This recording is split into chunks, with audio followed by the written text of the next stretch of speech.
At my brother's wedding, I stood outside the venue I had paid for $30,000 worth of planning. Deposits and effort, my name was on every contract. The food, the flowers, the venue, the cake, even the damn chair covers, I paid for it all. I didn't ask for praise, I didn't even expect a speech. I just thought I'd sit quietly in the back watching my only sibling marry the woman he claimed to love. But when I arrived, dressed modestly smiling, carrying a thoughtful gift, his bride stepped toward me. With a look that could freeze blood, she looked me dead in the eye and said, "You don't belong here," she didn't whisper. She didn't wait until we were alone. She said it loud enough for 2 guests and my own mother to hear. And my brother, he just stood there, didn't defend me, didn't flinch. Just let me walk away like a stranger. They thought I'd cry, maybe cause a scene, but I didn't. I walked away, calmly sat in my car and opened my phone. Within 10 minutes, I had canceled every service tied to that wedding. Because here's the truth. You don't tell the person who paid for your big day that they don't belong and expect everything to go as planned. You're about to hear the full story of how I turned their dream wedding into a complete disaster, and trust me, the part where the guests show up to an empty venue, that's not even the best part. Stay with me. My name is Claire Preston. I'm 38, single, and I run a small but successful accounting firm in Portland. On paper, you'd probably say I have my life together. Decent income, a quiet home, and no major scandals to my name, but if you ask my family, I've always been the responsible one, not the favorite, and there's a world of difference between those two. Growing up, my younger brother Daniel was the sun around which our family revolved. He was the baby, the golden boy. Smart, not particularly hardworking when he felt like it, but charming always, even when he forgot to feed the dog or brought home detention slips. He was met with excuses. He's just a boy. My mother would say, laughing it off, "Let him be. You were never like that, Claire." No, I wasn't. Because I wasn't allowed to be from the time I was 9, and Daniel was 4. It became crystal clear that my role in the family was to accommodate, to be patient, to give way. My mother's favorite phrase was, "Claire, you're older. You should know better." Whether it was letting Daniel have the last cookie, staying quiet when he broke my birthday gift, or pretending not to mind when he was praised for things I'd done, first, my life became a series of quiet forfeits, a lifetime of that's. Just how families work. By high school, the gap between us was undeniable. Daniel struggled to stay afloat academically and socially, yet every milestone he hit was treated like a miracle. I graduated with honors, got into a top university on a scholarship, and my parents barely made it to the ceremony. My father had to work, my mother had a cold, and Daniel had baseball practice. I remember sitting in my cap and gown watching other families swarm their kids with flowers and hugs while I smiled politely and told myself, it didn't matter. It mattered a lot still. I never said a word. That was my role after all. Quiet, self-sufficient. Claire, the one who didn't need praise, didn't need help, and certainly didn't need to make a scene. So I buried the resentment, told myself Daniel just needed more attention, that maybe if I kept showing up, they'd see me too. After college, I built my own life, brick by brick. I didn't ask my parents for a dime. I worked 2 jobs, lived in a 1-bedroom apartment, and eventually opened my own firm when Daniel dropped out of college to find himself. My parents didn't blink when he crashed his car and needed a loan. They sent him $5,000 without hesitation. I didn't ask them why I never got that kind of help. I already knew the answer. You're the one we don't have to worry about. It wasn't until my late 22nd that I realized just how deep that pattern had carved itself into me. Even in my relationships, I played the caretaker. I dated a man for 4 years who routinely made me feel like an afterthought. And when it ended, he said, "You're great, Claire, just not exciting." And that cut deeper than he probably meant it to. Because for most of my life, I'd been taught that being stable, generous, and reliable wasn't something to be celebrated. It was something expected, and it didn't make me lovable. It made me forgettable.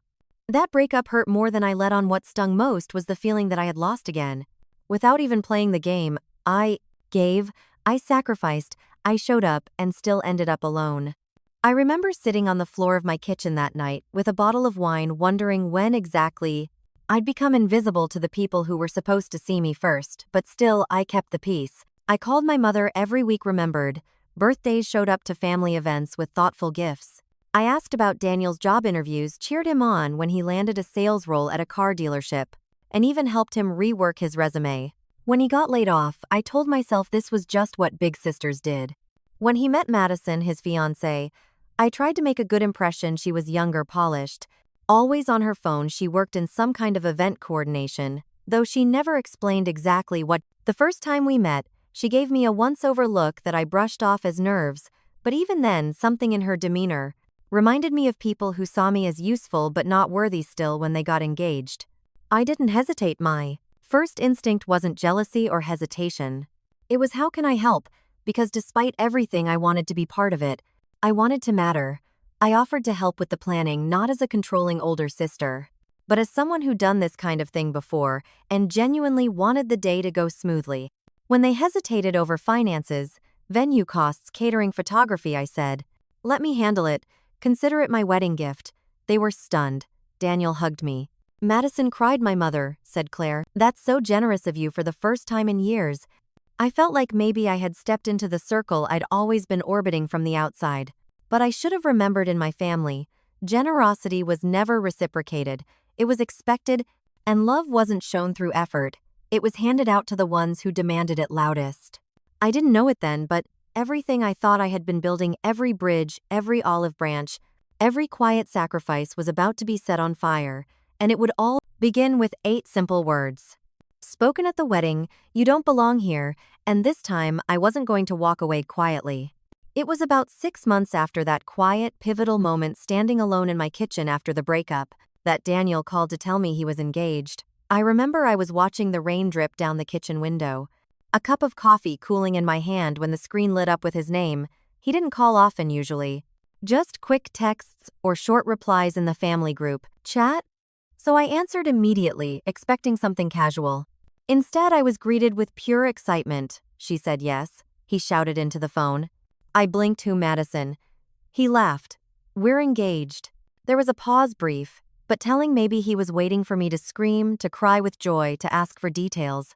But my instinctive reaction was to say something that felt both sincere and oddly practiced. "I'm happy for you, Daniel." And I was, or at least I wanted to be.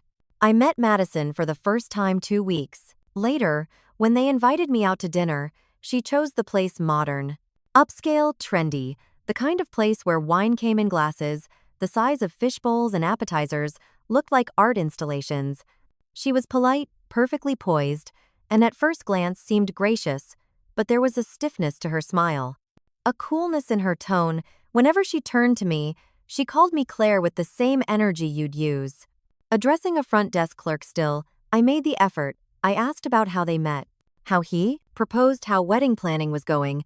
Madison gave brief, efficient answers, barely disguising her annoyance. When Daniel interrupted with some joke or memory, she laughed, but not with her eyes.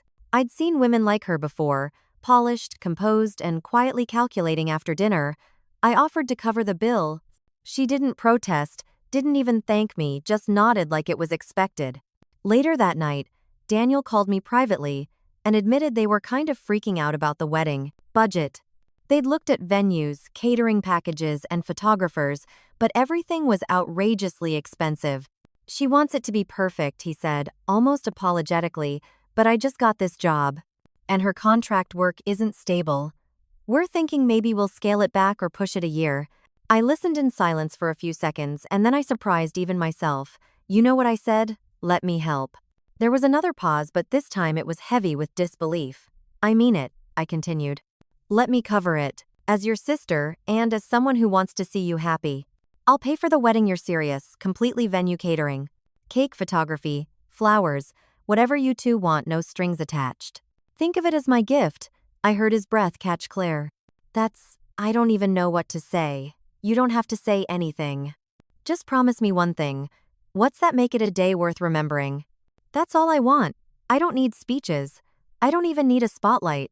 I just want to be there watching you step into the next chapter of your life." He was quiet for a moment. Then he whispered, "I love you, sis." It was one of the few times I ever heard him say that. Without being prompted over the next few weeks, the logistics began. I asked Madison for her Pinterest board, her preferred color scheme, the kind of venue she wanted. She responded somewhat mechanically with links and photos usually passed through Daniel. The few times I reached out to her directly, she was polite but curt. I chalked it up to wedding stress. I signed the contracts, paid the deposits, and made sure all vendors had my name, my number, and my email as the primary point of contact. My lawyer helped me draft a simple clause in each contract: no transfers, no changes. No third-party interference without my written approval, not because I expected betrayal, but because after a lifetime of being the background character, I'd learned to prepare for the unexpected. One afternoon, as we finalized the venue reservation, a beautiful estate just outside the city, with lush gardens and a glass-ceiling reception hall, Daniel came by to thank me. He brought flowers, which was rare, and gave me a quiet, grateful hug. "I don't know how we'll ever repay you," he said. "You don't have to." I told him, meaning every word, I don't need anything except to see you happy. That's the only return I want. That was the moment I said the words that would later echo in my head, louder than any argument. "I don't need credit, Daniel. I just want to see you walk down that L and start your life. I'm not here to be noticed. I'm just here to help," and I meant it. Every word at that moment. I believed I was doing something generous, something sisterly, something right. I had no idea that this simple act of love would be the very thing they'd use to push me out, but that realization wouldn't come until much later. At the time, all I could feel was hope, a warm, growing sense of purpose. Looking back, I should have paid closer attention to the way Madison's eyes barely met Mina. The way her thank yous always came secondhand, the way her smile never quite reached past her teeth. But I didn't. I had just handed over the keys to a perfect wedding, and in return, all I asked for was a place in the room. The week after I signed the last vendor contract, I got a call from Madison. Her voice was unusually sweet, almost performative. "I wanted to ask you something," she said. "Something special." I was standing in the break room at my office, holding a microwaved lunch I no longer felt hungry for. "Of course," I replied. "What is it?" "I'd love for you to be my maid of honor." I paused, surprised. Up until that point, Madison hadn't shown much interest in, including me. Most of our interactions were filtered through Daniel, or through short-clipped emails about logistics, but now suddenly she wanted me. Standing beside her on the most photographed day of her life. "That's really kind of you," I said slowly. She laughed lightly. "Well, you've done so much already.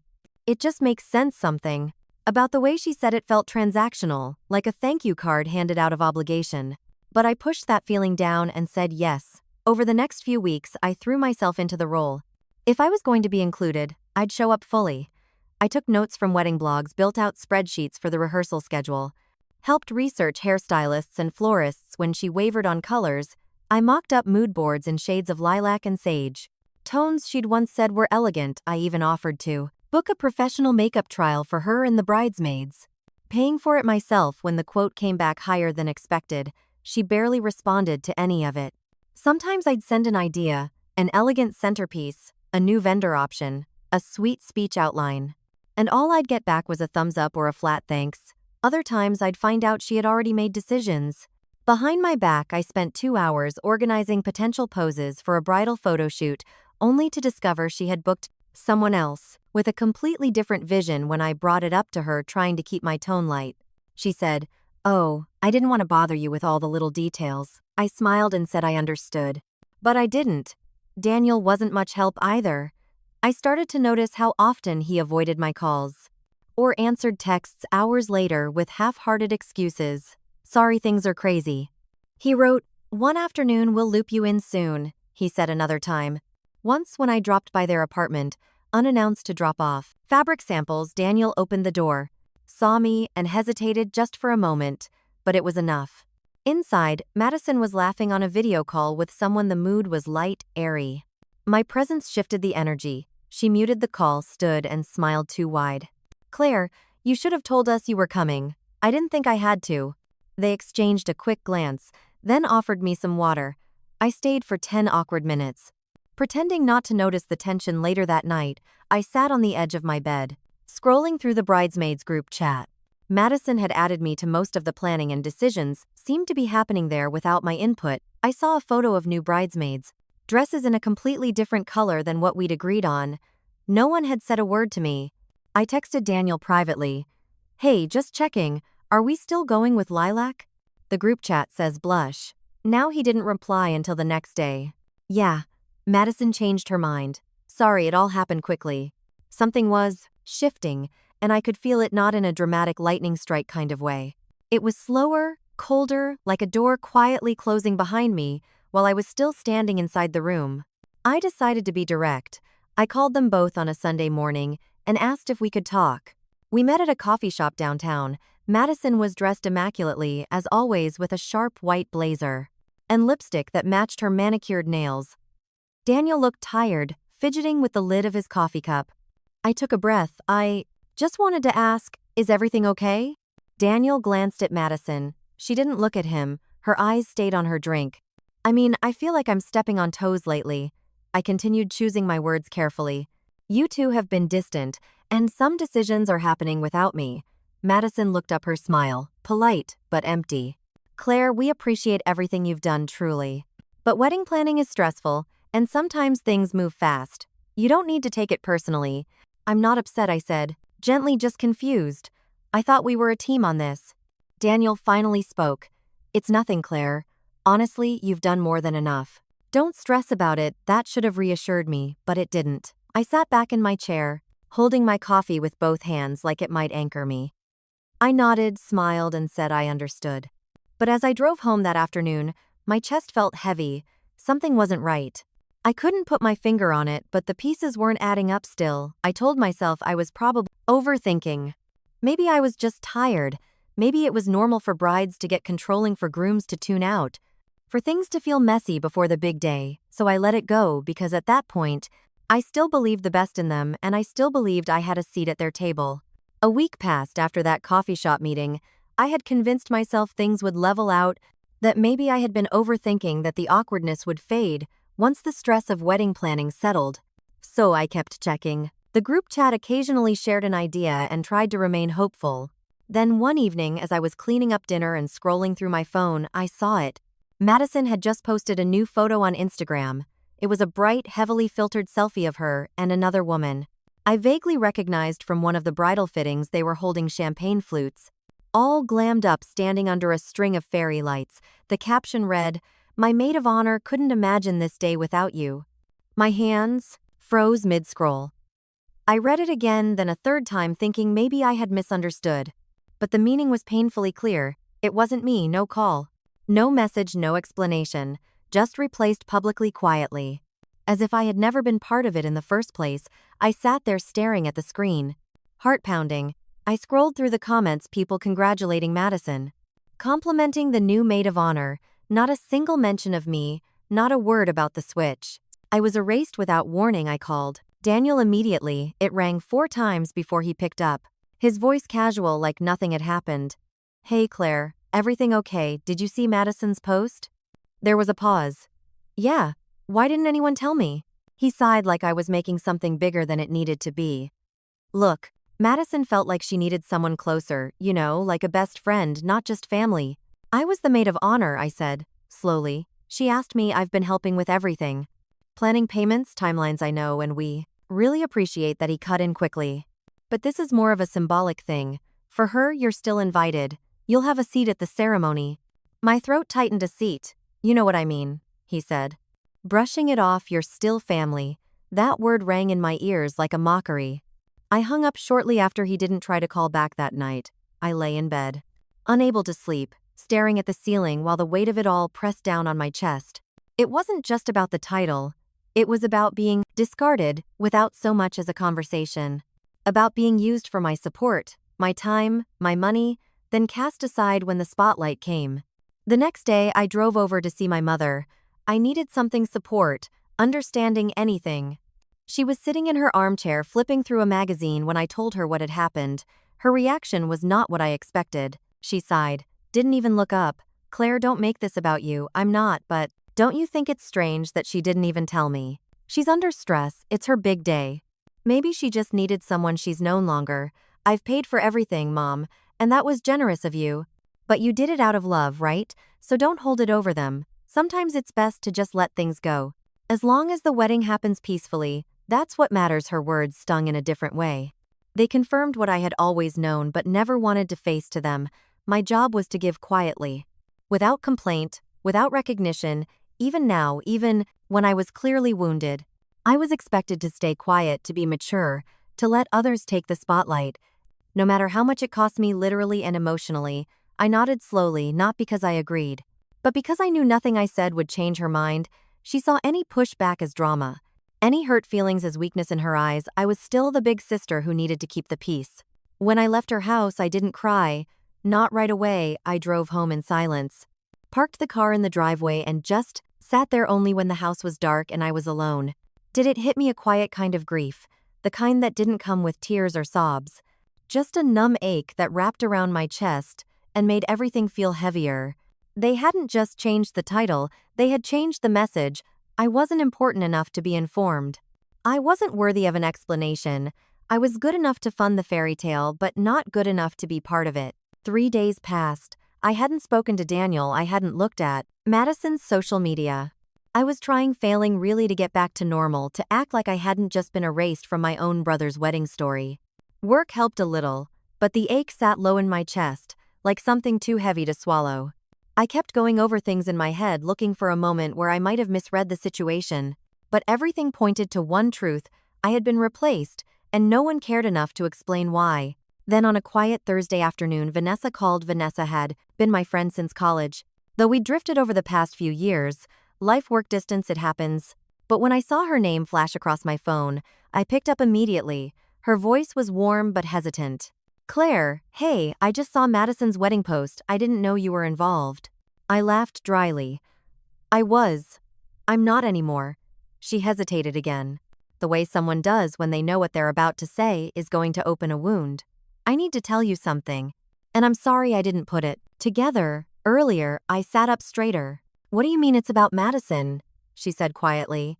"I realized something. Do you remember when you and Eric broke up?" Eric? His name hit me like a slap. He was my longest relationship, the one I had pictured a life with. We had been together for nearly 3 years before he ended things abruptly. No cheating, no big fight. Just said he'd fallen out of love. I'd spent months blaming myself, wondering if I'd been too demanding or not enough. "Yeah, of course I remember," I said cautiously. Vanessa took a breath. "After you two broke up, I ran into him at a bar. He was with someone." I didn't think much of it at the time, but now seeing Madison's face on all these wedding posts, it clicked. There was a long pause before she said it. "Claire, I'm almost certain the woman he left you for was Madison." I didn't speak. My mind was racing, flipping back through hazy memories, trying to match details. I remembered Eric acting strange that last month, going out late, changing his passwords, deflecting any serious conversation. I remembered one time he left his phone face down on the counter, and when it lit up, I'd seen a name I didn't recognize. I thought it was a coworker." "Are you sure?" I asked, my voice tight. "I'd bet on it," Vanessa said, "and the timing matches. She was living in the same neighborhood, working at that marketing firm downtown. I should have told you sooner. I just didn't connect the dots." Everything around me suddenly felt louder: the fridge, humming, a car passing outside, the tick of the clock on the wall. I felt cold. "She knew who I was," I said almost to myself. "What?" "Madison," I whispered. "She knew I was Eric's ex from the beginning. She knew I was Claire." My heart pounded in my ears. Images raced through my mind. Her polite smiles, her distant eyes, the way she'd always been, just a little too composed, too rehearsed. I'd thought she was simply uptight, but now I saw it for what it was: control. She had played a long game. She hadn't just removed me from the bridal party out of preference. She had never wanted me there to begin with. She knew who I was and still said yes when Daniel introduced us.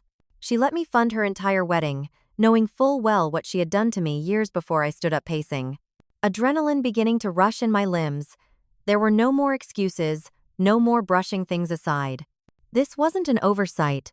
This wasn't a bride stressed about linens. It was deliberate, everything.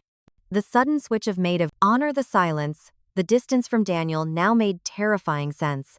She was never going to let me be part of that day.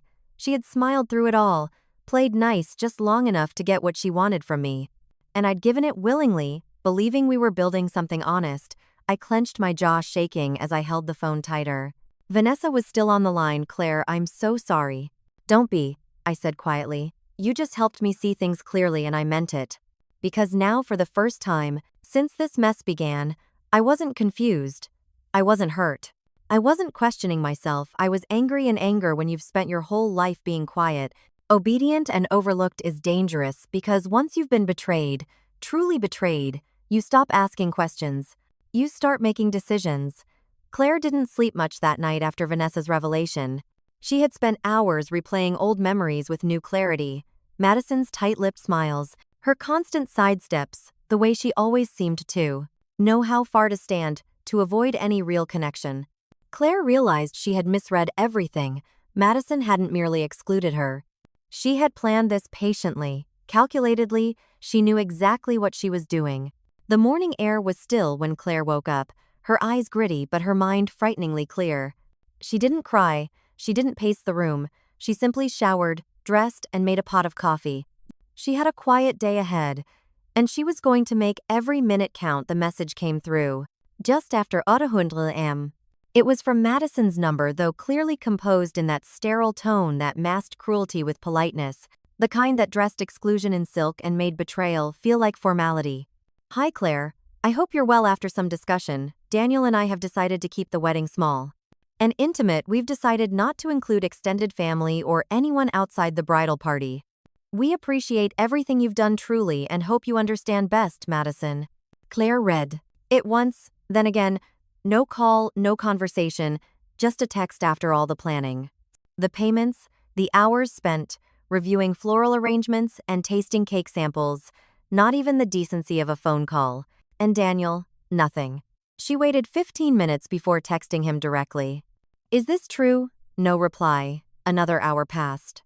Claire stared at the last message she had sent him days ago and saw it still marked read.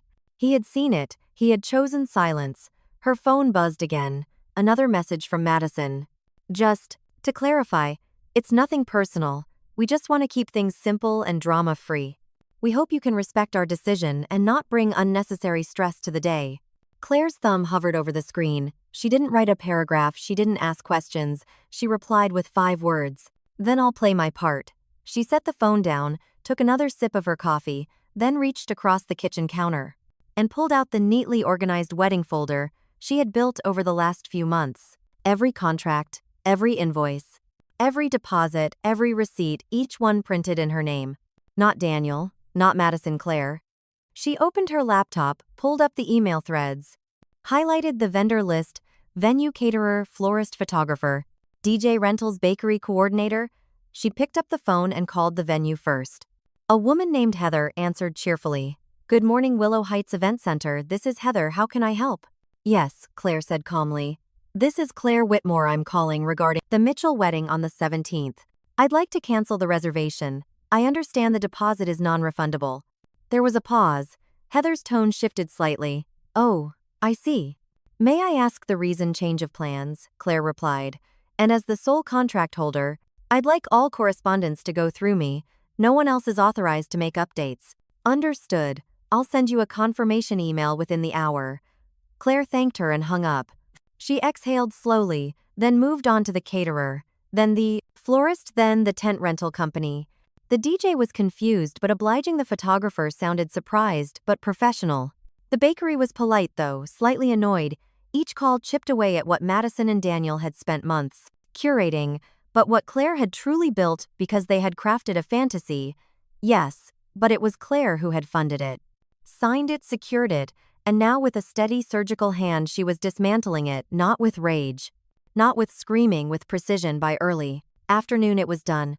Claire stood in her kitchen looking over the notes she had jotted down on a yellow notepad, a dozen names crossed out, times noted, emails confirmed. She hadn't cried, she hadn't cursed. She had simply removed herself, and in doing so she had removed everything else. They wanted her out of the picture. So be it. She would erase her presence so thoroughly. They'd feel the cold of her absence like a windstorm, because there's something people forget about. The quiet ones. We don't explode. We don't perform. We calculate. And when the time comes, we make sure silence hits louder than any scream. The day before the wedding, Claire's phone was quiet, too quiet. She had half expected a text from Daniel, maybe a passive-aggressive message from Madison, but there was nothing, just silence. Claire wasn't surprised that silence wasn't peace, it was ignorance. They still didn't know. Somewhere around noon it began. Daniel had gone to the venue to meet with the planner for a final walkthrough. It was supposed to be a brief stop just to confirm setup and run through timing. Instead, he was greeted by a locked gate and a confused groundskeeper. "No wedding here tomorrow." The man had said the reservation was canceled days ago. Daniel thought it was a mistake. He made calls. No one picked up. He drove around to the back entrance only to find the lawn bare. No tents, no floral trucks, no deliveries, no activity, nothing. It hit him then. Not just that something was wrong, but that everything was gone. He called Madison. She screamed before she even said hello. Claire didn't know exactly what was said, but she imagined Madison's voice rising into that familiar shrill pitch she had always masked with fake sweetness. Madison tried calling the caterer. The number rang, then forwarded to voicemail. She called the florist, canceled the photographer, gone. Madison's mother tried reaching the rental company. The voicemail informed her the reservation had been nullified. Per contract, terms? Then finally Claire's phone rang. It wasn't Madison. It wasn't Daniel. It was their mother. Claire stared at the screen as it vibrated. She let it ring once, twice. Then she answered. Her mother's voice came through sharp and panicked. "Claire, what did you do?" Claire didn't answer right away. She took a breath, standing by the window of her apartment, watching the cars pass outside. "What did you do?" her mother repeated louder this time. Daniel said. "The wedding is ruined. Everything's been canceled. Are you behind this?" Claire's voice was steady, calm. Almost too calm. "You should ask the people you chose to defend instead of me." Her mother paused. "Claire, this is your brother's wedding." Claire's voice dropped an octave. "Yes, the one I paid for, the one I was uninvited from." "You're overreacting," her mother hissed. "This is Madison's big day. You've made your point." "No," Claire cut in, her voice steel. "Now I haven't." "Not yet." There was a silence so thick it felt like it hummed. Her mother's tone changed. "They're talking about legal action. Daniel's lawyer cousin said you could be liable for damages."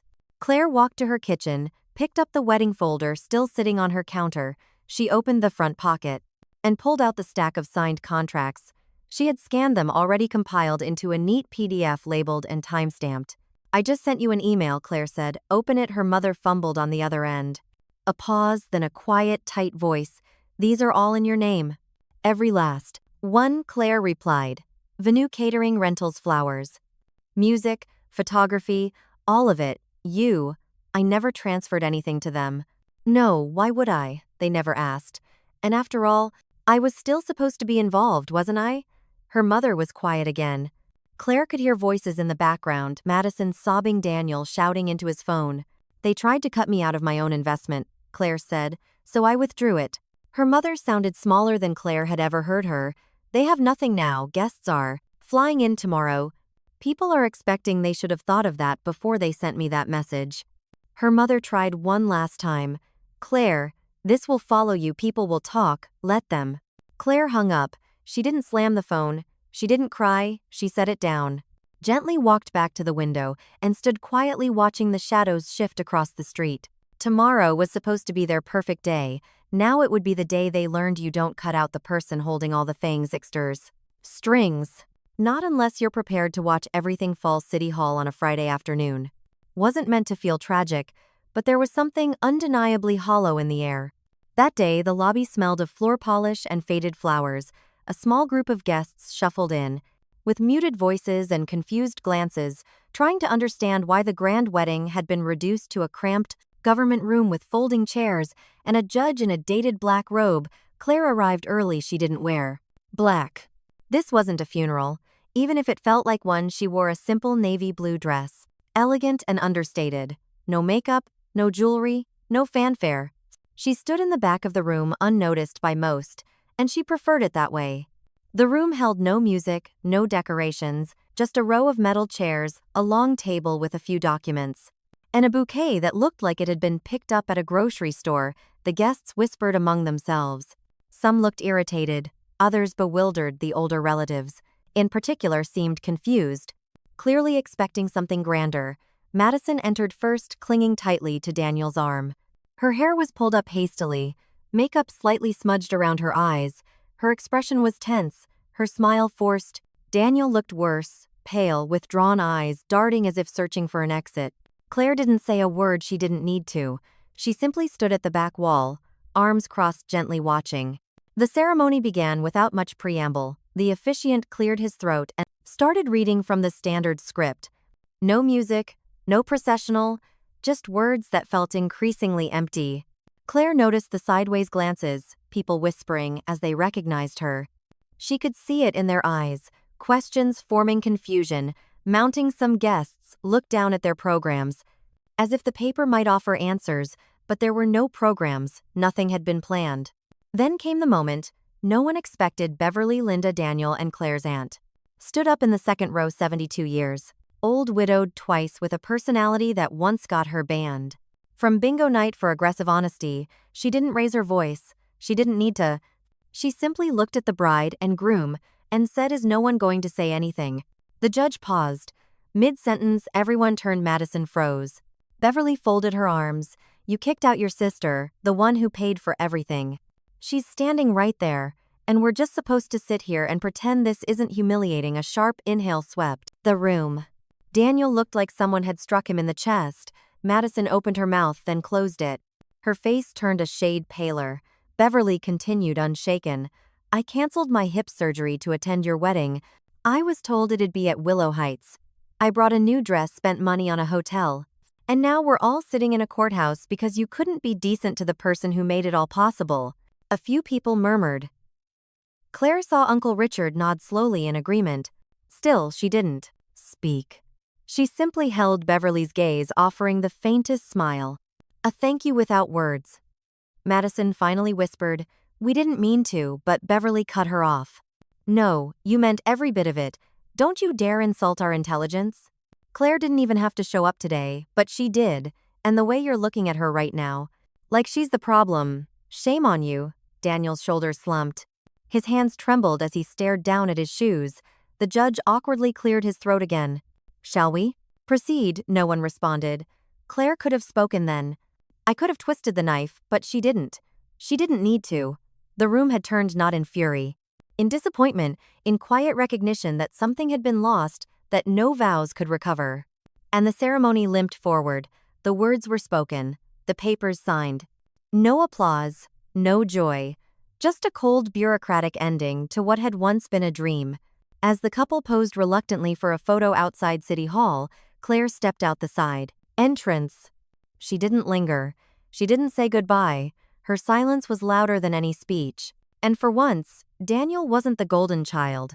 Everyone had seen the truth, and it had walked out the door in a navy dress, head held high. Claire didn't expect to go viral. She hadn't even known a video existed until her coworker texted her Monday morning with the words, "Girl, you're on TikTok, and it's glorious." The video had been posted by one of the younger cousins, a tech-savvy teenager who had recorded now infamous moment at City Hall. When Aunt Beverly stood and publicly called out Daniel and Madison, the footage was shaky, taken from a phone clutched too tight in nervous hands, but the audio was crisp. Beverly's voice rang clear. "You kicked out your sister, the one who paid for everything. She's standing right there, and we're just supposed to sit here and pretend. This isn't humiliating." By the end of the clip, you could see Daniel's pale face, Madison's frozen smile, and Claire standing silently, in the back eyes, steady expression unreadable. The video took off overnight at first. A few hundred views, then thousands. By the end of the day, it had surpassed 250,000. By midweek, it had over 2 million views, and was being reposted across platforms with hashtags like #weddingfail, #sponsor-sister, and #City Hall drama. And the comments brutal, unrelenting, and entirely on Claire's side. "Imagine not inviting the person who paid for your wedding. I'd cancel it too. She paid for everything and got kicked out. Nah, I'd burn it to the ground." Justice for Claire. The bride looks like she's about to cry. Because karma showed up in heels, even major creators began stitching the video, reacting with outrage, support, and disbelief. A family therapist did a breakdown on the dynamics. A lawyer explained how Claire had every legal right to cancel. A popular financial influencer praised Claire's restraint, calling it the quietest, coldest revenge and the most deserved. Madison's social media turned into a war zone. Her Instagram, once carefully curated, with filtered photos and cheerful captions, was flooded with angry comments and sarcastic emojis. She tried turning off comments, then tried making her account private, but the internet doesn't forget. Screenshots circulated anyway, Her follower count began to drop. Brands she'd hoped to collaborate with quietly ghosted her. Even friends from her bridal party unfollowed her publicly. One of them captioning their action with, "Can't stand behind that kind of behavior." Daniel didn't fare much better. While he wasn't very active online, his workplace was buzzing. The video had made it to a Reddit thread that one of his co-workers followed, and by Tuesday, someone had printed out a meme from the video and pinned it to the break room bulletin board. He walked into hushed conversations. People lowered their voices when he entered a room. One colleague joked during lunch, "Hey Dan, if I buy you coffee, do I get to sit with you, or will I get uninvited next week?" Daniel didn't laugh. He stopped coming in by Thursday. Claire stayed quiet. She didn't comment, she didn't repost, she didn't defend herself or fuel the fire. She didn't need to. The world had already taken her side. What surprised her more was how her extended family responded. Some, of course, tried to stay neutral, those who hated conflict or clung to the idea of forgiveness at all costs, but more and more began reaching out to her directly. Aunt Jean left a voicemail. "I always thought you were the backbone of that family. I see it now clearer than ever." Uncle Richard sent an email. "If you ever throw your own party, I want an invitation and I'm bringing my checkbook." Even her father, stoic, difficult, rarely expressive, called one evening. He didn't apologize directly, but he said, "I didn't see it before, I do now, and I'm sorry you had to be the one to show us." For years, Claire had felt like a shadow in her own family, someone expected to give, to support, to disappear. When convenient now, for the first time, her absence had weight. Her silence had power, and the world quite literally had taken notice. Claire didn't expect to see him again, at least not this soon and not like this. It was a rainy Tuesday when Daniel showed up.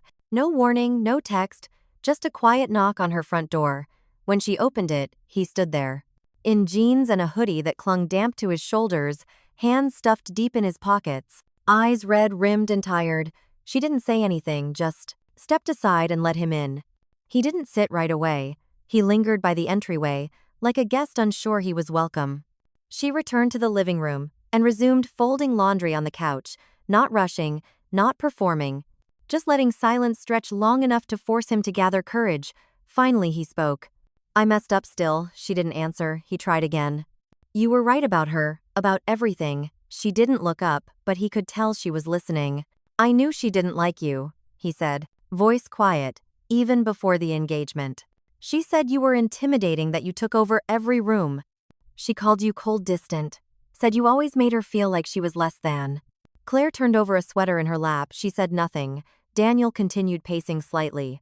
"At first I defended you. I told her you were just reserved strong. But then she started asking me not to invite you to certain things, said she wanted to keep the wedding small. Simple, peaceful. She said she wanted a drama-free day, and you brought history." His voice cracked slightly on that last word. Claire looked at him then. Not angry, not heartbroken, just tired. "I didn't push back hard enough," he admitted. "I was scared. I thought if I stood up to her, she'd call it off. I thought I could keep peace between both of you, that if I just let it slide, things would settle down." He paused, but they didn't. Claire finally spoke. Her voice was calm. "Even you let her erase me." Daniel swallowed hard. "I did for a moment. There was only the sound of the rain tapping the window." Claire folded another shirt. "I found out something yesterday," he said more hesitantly now. "Something I should have known a long time ago." She didn't ask. She waited. Daniel exhaled slowly. "She's still been talking to Ben. That made her still, just for a second." Ben, the name landed between them like an old wound splitting open. Claire's jaw tightened, but she didn't interrupt. Daniel continued, his words halting. "Now I saw a message on her iPad. I wasn't snooping. She left it open. It wasn't just a, 'Hey, how are you?' It was flirty, familiar. She told him she missed talking to someone who really understood her, said he was the only one who ever really made her laugh." He looked at Claire directly. "Now, I didn't know. I swear, Claire. I wouldn't have if I'd known back then. You would have married her anyway," she said, cutting in for the first time with intention. Not accusing, not emotional, just factual. Daniel dropped his gaze. "I don't know," he whispered. They sat in silence again. Claire placed the last folded towel on the pile beside her, then leaned back against the couch. "I didn't come here to beg," he said. I needed to tell you I was wrong. That I failed you as your brother." She studied him. This boy she'd helped raise. The boy who used to beg her to check under his bed for monsters. the man who had become a stranger, to keep the peace with someone who couldn't even keep loyalty straight. Finally, she said. You knew how much he meant to me. I did, he said, eyes shining. And I let her into our family anyway, and then I helped her push you out of it. He rubbed his face with both hands, ashamed. I don't deserve forgiveness. But I didn't want you to hear about Ben from someone else. Claire nodded. Once it was not forgiveness, but it was something. He stood then, not expecting to be asked to stay. I won't bother you again. I just thank you for telling the truth. When no one else would, he turned toward the door, then stopped. She never deserved what you gave her. But I did, and I threw it away. Claire remained seated, still and calm. And when the door clicked shut behind him, she closed her eyes for just a moment, not to cry but to breathe. Not everything broken needed to be fixed. Some things only needed to be understood. The next day, Claire met Vanessa for coffee. They hadn't sat down like this in months, not since before all the madness. Before Madison and Daniel's engagement had thrown a quiet grenade into Claire's already strained family ties. They chose a small place tucked behind an old bookstore, the kind of cafe where the music was soft and the booths creaked with age. Vanessa ordered chamomile. Claire didn't order anything at all. She stared at the steam rising from Vanessa's cup and said quietly, I knew. Vanessa looked up, knew what Claire's voice didn't waver, that Madison was the girl Ben left me for. I knew it months ago. Vanessa set her tea down slowly. You never said a word. Claire nodded, because what would have changed Daniel? I wouldn't have believed me. My mother would have told me to let it go. Madison would have played innocent. You've seen it before. How many times have I spoken up, only to be told I was overreacting? Vanessa didn't respond. She knew it was true. Claire leaned back in her seat, looking older than usual. Not in a tired way, but in a way that made it clear. She'd been carrying things for too long. I didn't cancel the wedding because of what she did to me in the past. I canceled it because they didn't even ask why I walked away.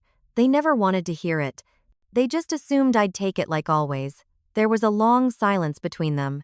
Heavy, but not uncomfortable, Claire continued, softer. Now, I wasn't trying to ruin their lives. That's not what this was. I wasn't out to humiliate them. If anything, I was done pretending they didn't already humiliate me. Vanessa's eyes narrowed. So this wasn't revenge. Claire shook her head. Not in the way people think. I didn't cancel to get back at them. I canceled to stop enabling them. There's a difference. She folded her arms and exhaled deeply. I've spent my life giving people the benefit of the doubt, letting things go, making excuses for everyone but myself. I watched my own brother shrink away from me, just to keep the peace with a woman who didn't even try to hide her contempt, and I let it happen. Vanessa leaned in, her voice low. But when you found out she was still talking to Ben, why not tell him then? Claire looked out the window. Because Daniel doesn't learn from warnings, he learns from impact. Vanessa blinked. I've tried, Claire said, all my life. I've tried to protect him from our parents, favoritism from his own blind spots, but he chose her. He chose silence. He chose comfort over truth, and comfort is always louder until it disappears. Her fingers tapped the edge of the table once, twice, then stilled. I wasn't going to fight for a place. Claire no longer screamed, no longer begged, and no longer showed up to play a role she never agreed to. She simply stepped back from the stage. Vanessa studied her, curious yet understanding. So, what now? Claire gave a calm smile. He'll live with his choices, the way I've lived with mine. I'm not angry anymore. I'm not hurt. I'm just done. A quiet stillness settled between them. No fireworks, no dramatic finale, just truth. Almost as an afterthought, Claire added, it was never about the money, the wedding, or Madison. It was about stepping out of a part I never chose to play. She rose, slipped on her coat, and left before the tea had cooled. A month later, a message from her mother appeared. Dinner this weekend. Just the three of us. I think it's time. Claire didn't reply right away. She remembered the last dinner, when she was told to stay silent, for peace. This time, she wouldn't. Word spread quickly. Daniel and Madison had split. The wedding disaster had been just the beginning. Fights, blame, and secrets had pulled apart the facade they tried so hard to hold. Daniel moved out. Madison disappeared. No screaming, no announcements, just quiet collapse. That evening, Claire sat on Vanessa's porch, watching the sky burn orange. Vanessa whispered, they're not doing well. I know, Claire said softly. No bitterness remained. And your mom? Will you go? Vanessa asked. Claire exhaled a small laugh. For the first time, I don't need to earn my seat at that table, and I don't feel guilty for walking away from it either. Vanessa squeezed her hand. I'm proud of you. Claire smiled faintly. I spent years believing that if I worked harder, gave more, stayed quiet long enough, maybe I'd be enough. But now I know I was never the problem. The cicadas sang in the dusk. No words were needed.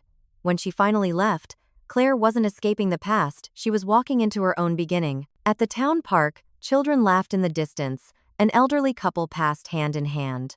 The world moved on, as it always did. Claire paused beneath the trees, golden light streaming through. She tilted her face upward, eyes closed, letting warmth wash over her. For years, she had tried to belong to be the daughter they praised, the sister they respected. But here, in the golden hush of evening, she realized she didn't need any of that. She belonged to herself. And for the first time, that was enough.